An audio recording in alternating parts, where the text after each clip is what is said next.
Yo, it's your boy DT from DT's Unfiltered Uncensored. And this is a special show. I haven't been on here in a while. I haven't did a podcast in a while. I haven't did a solo show in a while. So it's time for me to do a solo one. You know, been doing a lot of gigs lately, doing a lot of tournaments. Big shout out to Junior Phenom Top 100. Also, shout out to my boy with PQ Sports, my man Greg, my boy Steve over at Junior Phenom Hoops Top 100. I appreciate all the support, booking me for gigs. And, I give you a shout out. So, hey, if you're checking this out and your team looking for a tournament to play in, make sure you hit up both Junior Phenom Top 100 and also hit up PQ Sports. Excellent tournament, great venues, is wonderful, enjoying it. Did a couple other tournaments, but these are the one that stood out because these are the one who have booked me multiple times, have invited me back. So I appreciate them. I got a couple other tournaments coming up soon, so looking forward to do other tournaments, also other gigs coming up. So as you know, it's coming to the end of the NBA season, and this has been a crazy NBA season. I gotta tell you. Make sure you tune into my special show this evening at 8 p.m., 7 p.m. Central, 8 p.m. Eastern. I'm doing a live show with my guy KDH, JHillsman, baseline to sideline to baseline. I'm sorry, sideline to baseline. Or is it baseline? I'm getting confused. I'm not looking at it right now. My boy Alfonso and Roach, we're doing our own version of the end of the season NBA awards, and we're gonna give our perspective on who we think should be MVP, Defensive Player of the Year, All NBA Team, Rookie of the Year, All Defensive Teams. We're gonna give our perspective to see where everybody else head is at on these lists. I'm going to tell you one thing. Look at my list. As I completed it, I cannot give an all NBA team to anyone who missed more than 58 games this season. That's just my take on it. If you have a player on your list that's missed more than 58 games this season, your list is bullshit. That's completely straight up honest with me. Because I know players are injured. I know we had KD injured, Kerr, they missed quite a few games. It comes along with the territory. It comes along with the business. If you miss days at work because of sickness at home, and you would do a raise if you work so many times, but you've been sick a lot and you can't get that raise this year, it comes along with the job. You were sick. Unfortunately, it happened, but you didn't get the raise. Somebody else who been at the job longer than you, more longer than you that whole year, but you probably put in more production than them. But the fact that they've been there, they've been on time, they've been at work, they deserve that raise over you. It happens in the corporate world, so it got to happen in the NBA. So unfortunately, I know KD, Kevin Durant, and Steph Curry, like two of the greatest players of all time. But unfortunately, can't make my all NBA team if you miss more than 58 games this year. So as you know, recently they dropped the new CBA, collective bargaining agreement, um for the upcoming season until 2029, and there have been quite a few changes been going over social media.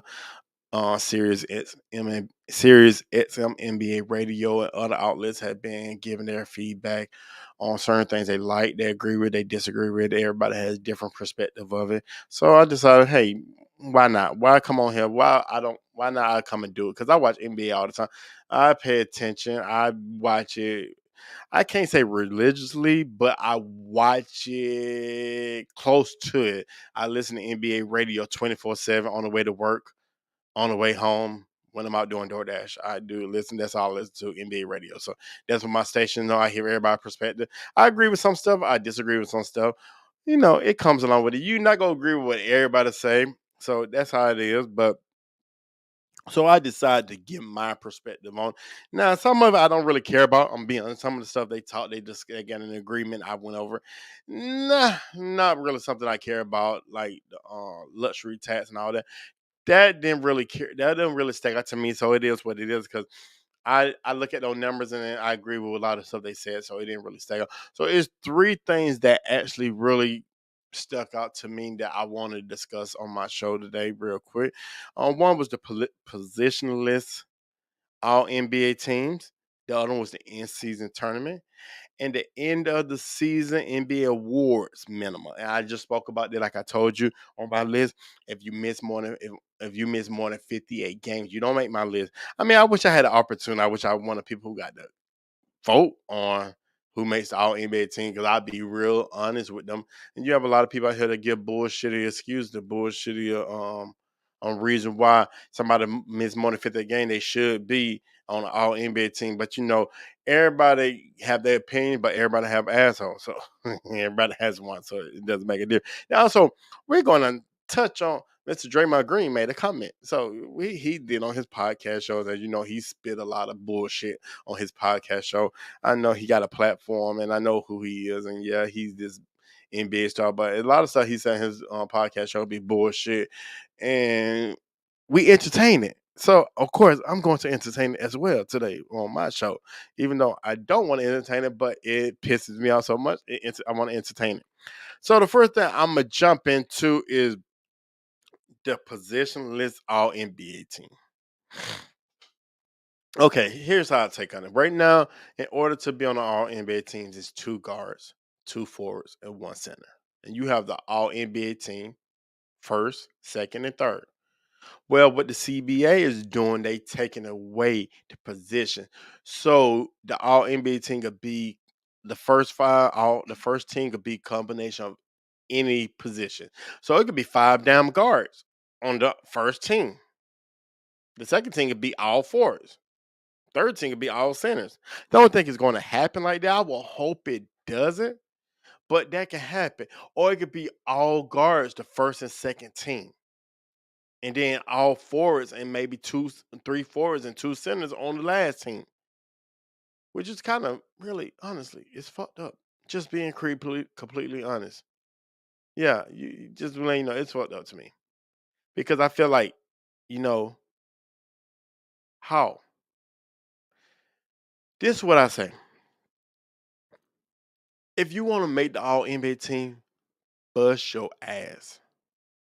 Do your job.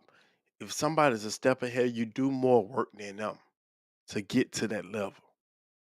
That's what I'm saying. I'm not a big fan of this All NBA team. I'm gonna be on the positionless All NBA team. I'm not a fan of it at all. I'm gonna be honest with you. I could see it could be two guards and three forward slash centers. I could see that. But I don't think it's gonna be positionless, because it could be four guards and one center. And the issue behind this, I think, because of Joel and the Joker, one gonna be first team, one gonna be second team. It happens. I mean, one player just deserves it more than the other. It's like, it's to me, it's almost like giving because you didn't make the first team, you made the second team, so it felt like giving a participation trophy in a way. So now we're gonna, since we can't put you on the first team, we're gonna change it. So next year, if y'all do just as good together, we're gonna put you on the team. We're gonna put you both on the first team. I mean, Joe, we having a great debate on who should be MVP. I'm not gonna give my take on it to the show tonight. Make sure you tune in on all media platforms: Twitter, Facebook, Twitch, YouTube, and also gonna be on the radio as well, getting that locked down. But yeah, I'll get my take on that, because there's three people running for three top runners. We got the Greek Freak Giannis, we got Joel, and we got the Joker. So yeah, but they're making it. It's just, to me, it just is unfair. It really is unfair to make it positionless. I feel like I said, the closest I would change it to is two guards and three forward slash centers. So it don't have to be just one center. It could be two centers and a forward and two guards. I like that better. I think that's a better option. I really do. I don't think it should be positionless, because, like I said, I don't want to see. I don't think it should be four guards that make first team. Then you got one big. No, it's not a positionless basketball team. And as someone said, I mean, I heard a comment, somebody talking about it's players that play every position. You never seen Klay Thompson in the paint guarding Joel or the Joker. If you have, please DM me the footage because I never seen that. You never seen Steph Curry down there. Now you seen Drew Holiday do it before, but Drew Holiday don't do it constantly. He may do it every now and then, but he's not going to do it much. Especially not the Joel. He's not going to do. But you have seen time. So I don't. If every player doesn't guard every position, then it shouldn't be no positionless all NBA teams. I hate the fact that they did it with the All Star game. I really do. I don't like the fact that they took away like is the like you have to choose. You could choose anybody. You could choose forwards. I feel like it should have kept it the old original format. It's two guards, two forwards, and the center. That's pit for the All Star team. I like that better. Sometimes we make it too much. Sometimes change is good in a way, but change is not always good. And to me, this positionless all NBA team is not a good change. That's just me. Because, like I said, it feel like you giving a participation trophy now because we can't put Joel or the Joker on the first team. And I'm gonna be honest with you right now. I'm I can't say who. No, I'm not gonna go into that. Like I said, you want to hear who I picked for the MVP? Make sure you tune into my show this evening at 8 p.m., 7 p.m. Central on YouTube, Twitch, Facebook, Twitter. Um, so that's just my take on that. Not a big fan of it. I understand in a way why they did it, but I don't think it's going to benefit them because it's making it more easier for guards now. That's just me. We doing too much. We changed too much. So the next thing I'm gonna talk on, I'm gonna touch base on is the end season tournament.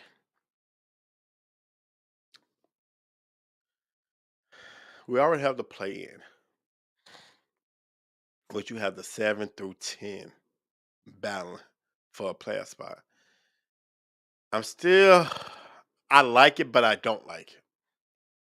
I feel like, and I heard, I think it was, I don't know if it was Eddie Johnson or Justin Termini on NBA Today on the Sirius XM radio. I don't know which one said this, but I feel, oh, it was another, it could have been another host on the station. I agree with somebody said that they felt like it should be the 7 spot should be locked in. The 8 spot shouldn't. So I feel like the 7 spot should be locked in. The 8 spot is up for grabs. You have 9 and 10 play against each other. And then whoever wins that play against the 8 spot. And then whoever wins that game, get the 8 spot. I like that play in. I think 7 should be locked in. I don't think 7 should have a feel the threaten that if they 7, they lose to 8. So boom, 8 move up to 7. Now 7 got to battle whoever wins between 9 and 10. And they could be just that given night, 8 lose to 9, then boom, they went from 7 out the playoff. Don't think that's fair. Especially if that 9 spot was, let's just throw it out there. That 9 spot was, let's just say, for instance, it was 35 and 42. And your record was 42 and 35. Let's flip it around. 42 and 35, they're 35 and 42. And now y'all had a bad night. You lost to the 8 seed, so you dropped down. So now you gotta play 9 seed and you had a bad night. And guess what? You lose to a 35 and 42 team. Now you had a winning record. You had a good night. Now you had a bad night. So now you out the playoffs and you got the 9 seed taking your spot. Don't think that's fair. 7 spots should be locked in. Ninth, 8 spot should have to play for to keep their spot. Now I get that. Now jumping into this NBA tournament. So the deal is it gonna be a Final Four. They gonna go to Vegas, play, and the winner of I guess the Final Four. Then the winner against both games gonna play against each other in the championship. Well, win that end season tournament. When everybody, I guess everybody on the team wins $500,000. Are you kidding me?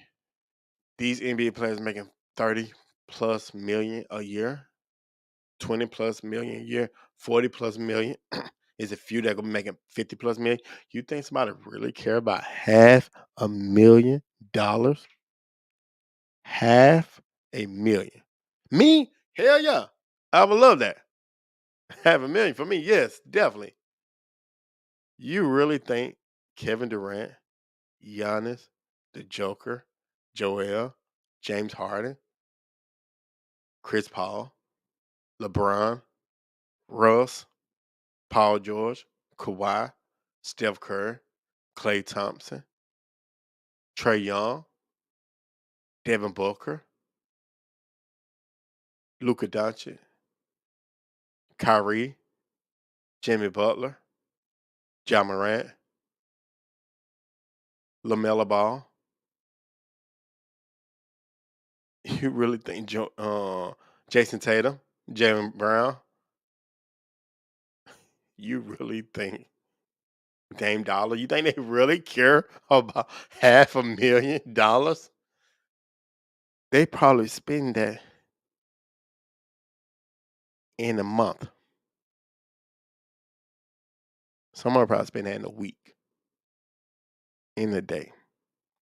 Do you really think they care about $500,000? That's the dumbest prize ever for an NBA player. I would not play if I'm a top tier player. I would not play for $500,000. I really my paycheck. I'm making 40 million a year. That $500,000 is doing nothing for me. They could take that around, and give it to their girl, their woman, their wife. That's not doing nothing for you. Now, here's my suggestion. If we're gonna do an end season tournament, I feel like the way you get players to play, if, and I told everybody this, if you offer a great incentive, and here's the incentive. If you win the end season tournament, if your team finished top four in your division, number top four in your conference, you automatically get the number one spot. No matter what. If you're in the top four, you lock in at number one. If you finish in the top in the from four, if you turn from 5 to 8, you automatically get the fifth spot. You locked in at number five. If you finish on the outside, you win. Say you win it, but you finish on the outside of the playoff, you locked in at the number 8 spot. You get the number 8 spot. No, let me change it. Let me change that. You get the number 9 spot, so you automatically locked in for a play-in. No matter where you finish, you got the worst record, but you won the in-season tournament. You locked in at number 9 spot for the play-in. So no matter whoever at the 9, they drop down to 10. Whoever at 10 drop down to 11. Unfortunately, it just happened like that. That's a great incentive because you will have a lot of teams, but everybody on the team will play if they know they finish in the top four and they locked in at the number 1 spot. And actually throw another top percent on it, you locked in number 1 spot and you got home court advantage throughout the whole playoffs. No matter if it's somebody in the East got it and somebody in the West got a better record, unfortunately you won the NC turn. So you got the number 1 spot and you locked in for home court advantage throughout the whole playoffs. You know how many players they would definitely play that because they would feel like, okay, we won the in-season tournament. Boom. Now it's March, towards the end of March. You know what? We're number 4 right now. To get to number 5, we gotta lose 8 games to drop down to number 5. We could towards the end. We go wing how the players hard. We could chill. We could rest because we already know we number 4. The closest team is 8 games away. So we 8 games got 8 game lead on them. Unless we really have to play, but we'll.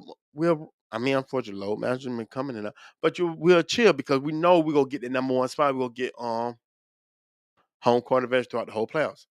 That's my take on it. I think that will work. I seriously do. I think that will work.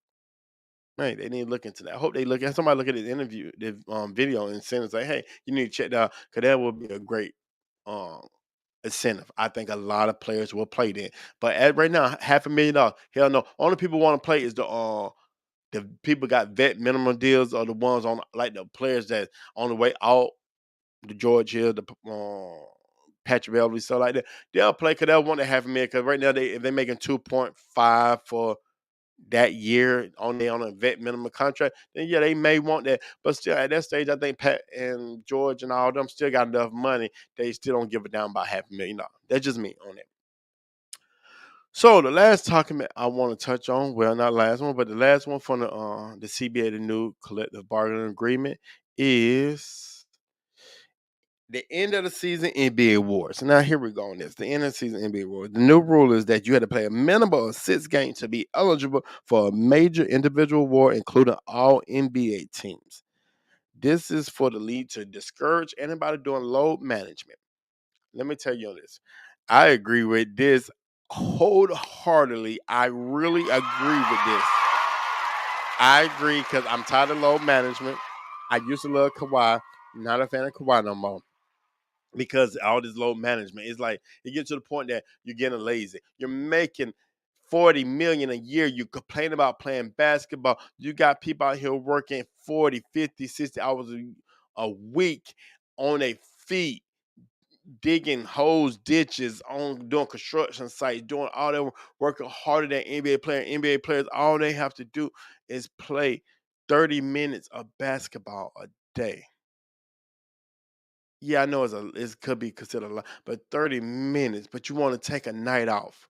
You want to go to someone's city who may only see you one time. Only will see you one time. They kids come big fan. I'm coming to see my favorite player, come see Steph Curry play. I'm excited to see Golden State. We will come to the game. We bought tickets. We're them 4 rows away from the court. I said I want to see Steph Curry. That's my favorite player. He only come here one time because we are in the Eastern Conference. He's in the West, so this is the only time I get to see him. And I already know he's not injured. Good. Yeah, we go get to see him. I come to the game. Guess what? Steph Curry decides he's not playing because it's a coach's decision. That's bullshit. These people pay all that money to go see their favorite player, then they come to the game and their player don't play. I think that's crazy. I think yeah, it's like you don't care about the fans. That's my take on you don't care about your fans. You should care about the fan. They the one who support you, who defend you on social media, who go to bat for you, who do crazy stuff, attack others for them, which is mind-boggling. People be online bullying people because you just don't agree with them. But it just to me, it's crazy. It's crazy that you do that. People go and do that, but you have fans that do that, and then they want to come see you play, and you don't play. Now, I will understand if you play that team 4 times a year and maybe you are injured and you miss a game, but you go be at the net. So I don't think I like it, even if it's in the West. I think if you're not injured, you should be required to play in the away game. Now, home game totally different. Totally different because you're at home majority of the year. So if you Steph Curry don't play, you should get multiple tickets. You should know kind of all the way if Steph. So you'll get multiple opportunities at home game. But away game, I'm just using Steph Curry as an example because I know what they did to New Orleans, the Pelicans 2 times back to back, and when they went to New Orleans, they set the team, and it was a disgrace. So I do think 65 is a great option. I think I will go more like 67, probably 68 to be honest. I think it should be a somewhat of a. I feel like you should get a if it's at I say 67, but you get a 10 game, no, 68, and you get a 10 game gap in case you're injured. So if you're injured, I think it should be 58. I know most people disagree on that. I think 58 should be the cutoff if you're injured. It should be cut off. But if you're not injured, 68 should be the minimum.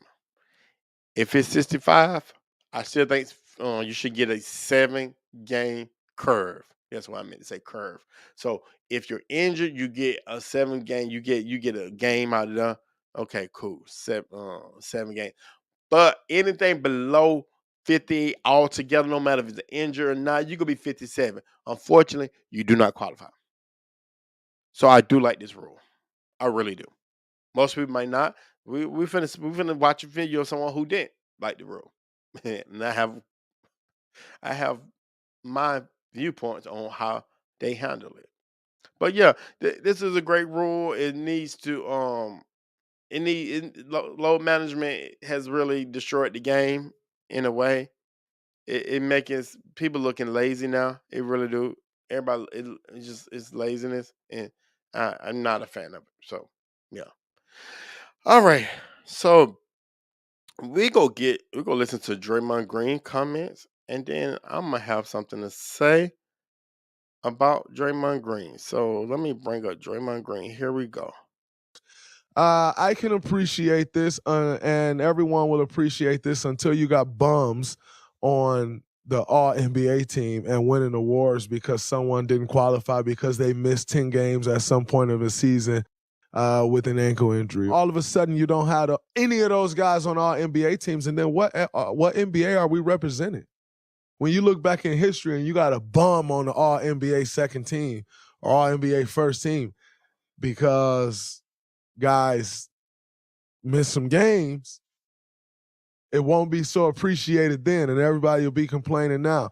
And you know who else will be complaining? I think owners are going to end up complaining when they find a bum that they have to give an extension to that made the All NBA team, and now they come in there asking you for max and super max and blah blah blah because they made the NBA team because guys weren't allowed that played 63 games.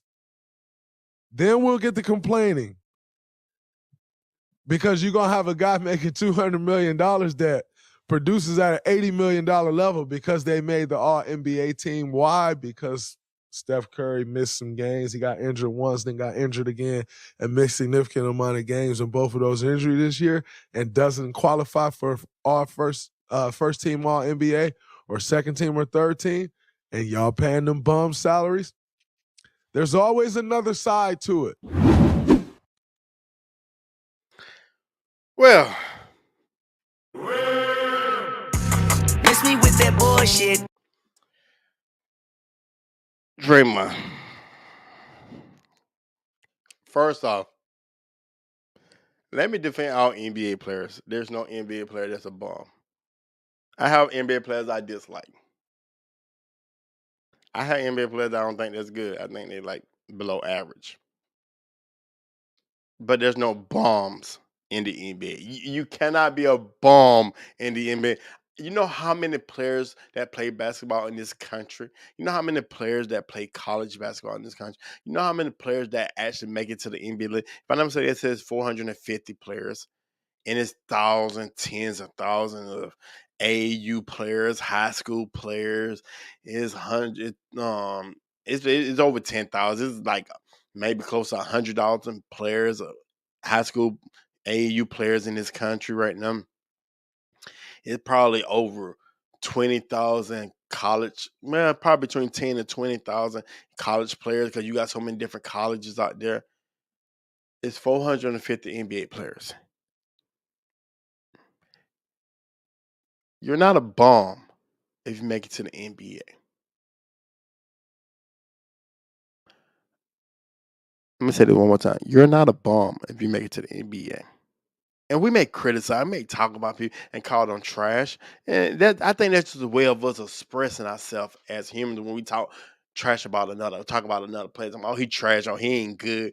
Like people always rip on Russ. He trash. Russ ain't trash. Russ made it to the NBA. He has a long career in the NBA. He's not trash. I'm not a big fan of quite a few players, but I rip them because I don't like them. But they're not bombs. They're not trash because they made it NBA. They made it somewhere I didn't make it. They making millions of dollars, something I'm not making.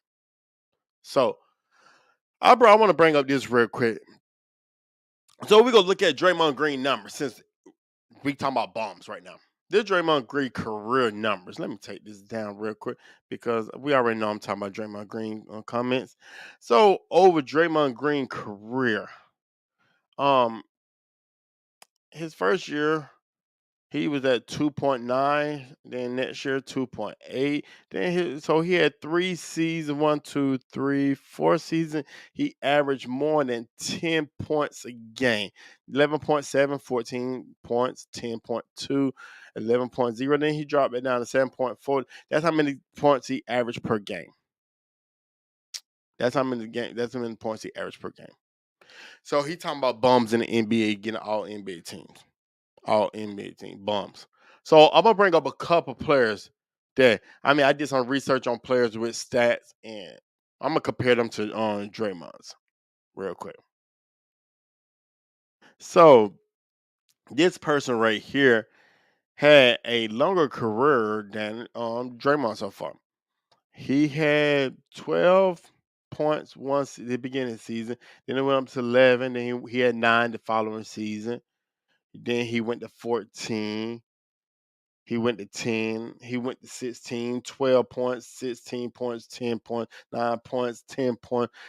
Then it slowly dropped. Then he played once. He had 14 game.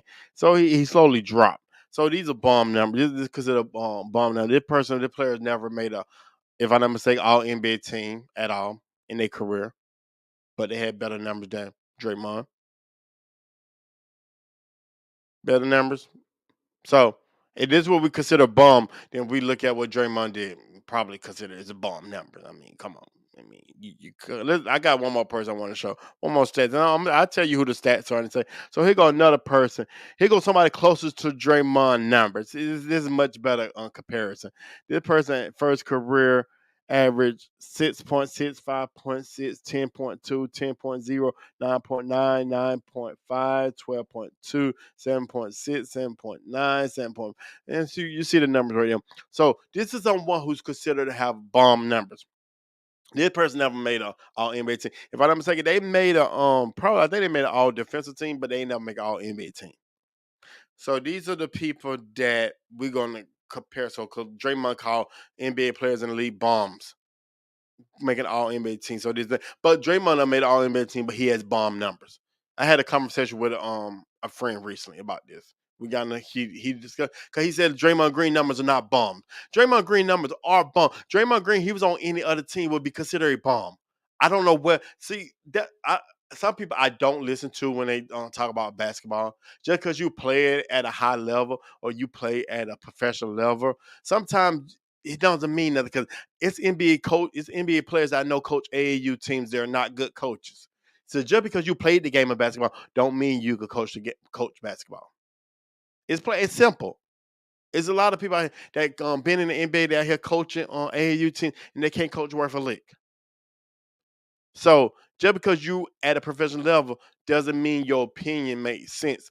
Draymond Green, let's go back to his numbers real quick. Draymond Green has bomb numbers over here.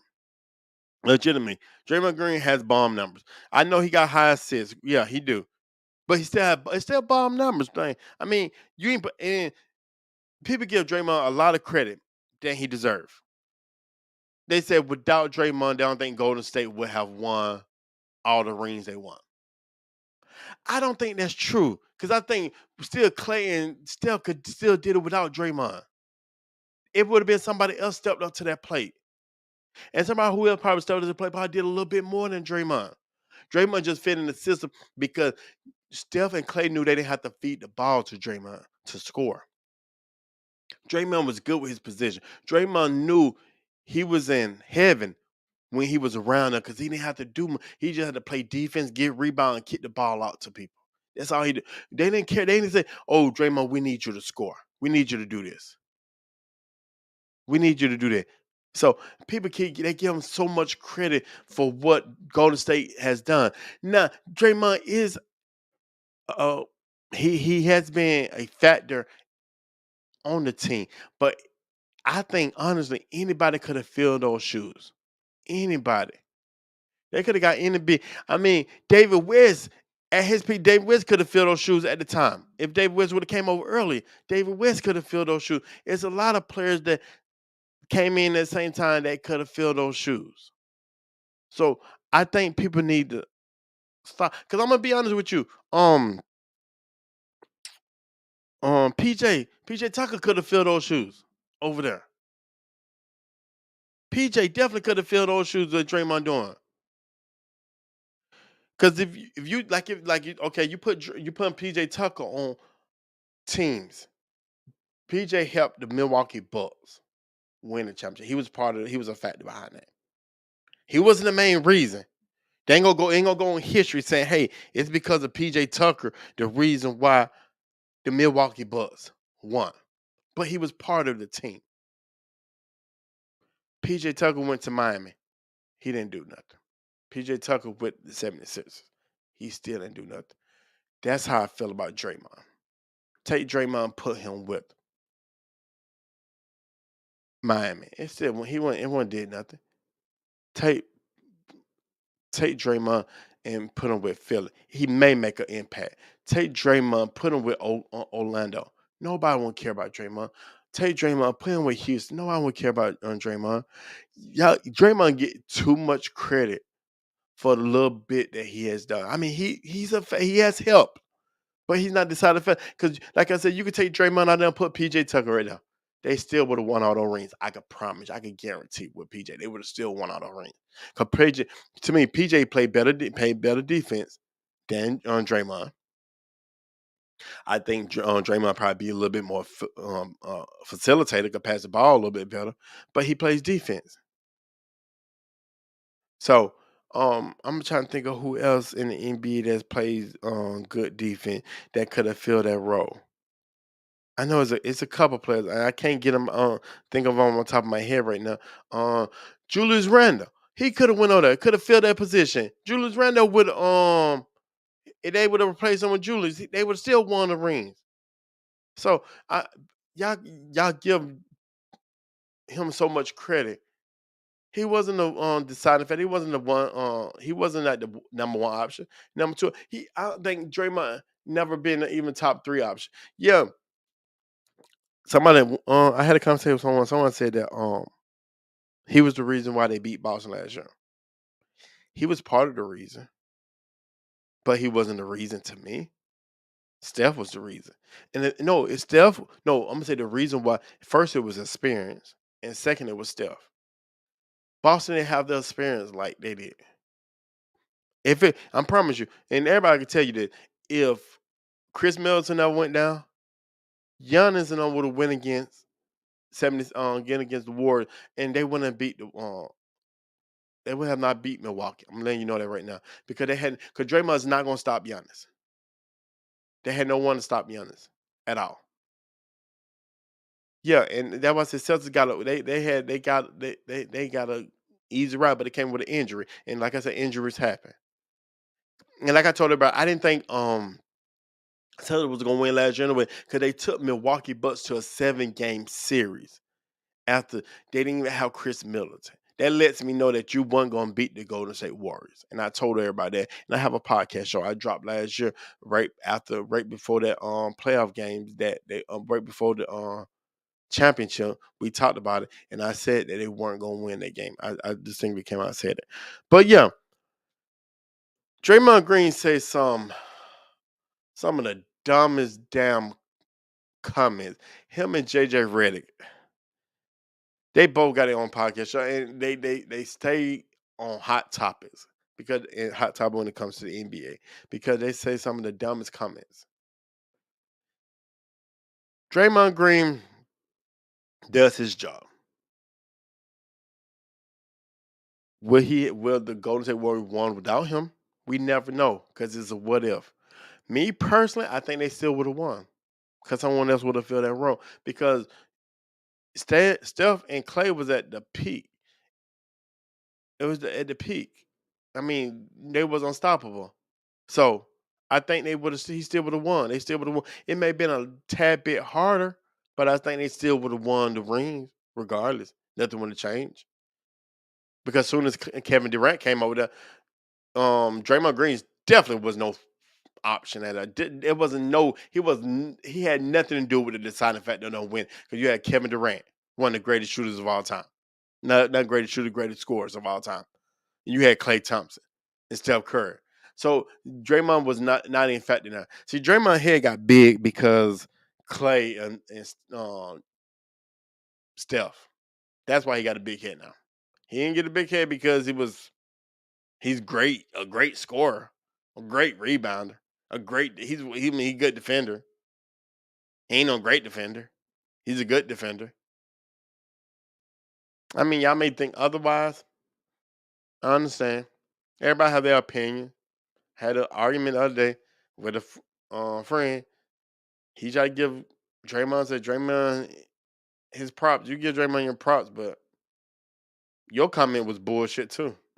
I mean, everything you said, your comment bullshit. That was certain things. Some people, I mean, I'm cool with you. Certain things, I just don't listen to certain people's opinion when it comes to certain sport, because sometimes people just say shit just to say shit to see if they just throw shit against the wall to see if it stick.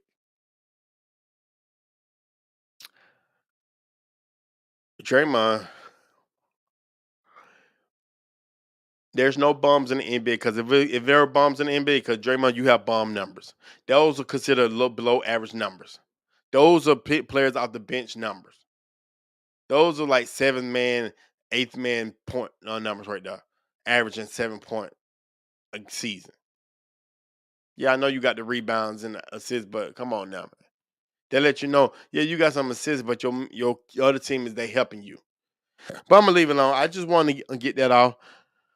Make sure you tune into my show tonight. Once again, I got my boy JHillsman, my boy Baseline to Sideline. It's Baseline to Sideline. I got the Baseline to Sideline, Robert Alfonso, my boy KDH of the Band-Aid Board Podcast with Roach from the Band-Aid Board Podcast. We're going to do our show on our take on the NBA in the season NBA awards, and then also we're doing another show this Friday coming up right after the final play-in game. We're gonna do our prediction for the first round of the NBA playoffs. So yeah, definitely tune into that. Great shows. Make sure you can catch all my shows on all platforms: YouTube, Twitch, Twitter, Facebook. So I don't have an issue with Facebook. I see something about Facebook's happening with this streaming network. I'm gonna figure it out, but Facebook as of right now. So yeah, definitely check out my show. Once again, we have an end of the season award show coming up tonight at 8 p.m. Make sure you catch me on all streaming platforms. And I appreciate y'all checking me out. Make sure you check out all my content. I just dropped some interviews I did with 42 players from the Junior Phenom Hoops, Junior Youth Phenom Top 100 bout on King of the South tournament last weekend. Is all on my YouTube page. Go to my playlist, click the King of the South, and you'll see a lot of interviews. Had a great interview with one athlete's amazing interview. I think his name was Justin. He's actually very smart, very intelligent. Love what he said. So definitely check it out. So this is your boy, the man, the myth, the legend, the one and only DT. And I see you in a couple hours. Back on here. It's gonna be a live show, so definitely check it out. Until next time, peace. It's DT. You have just now listened to the most talked about podcast in the country. DT, unfiltered, uncensored. Thank you for tuning in, and see you next time. Damn. DT.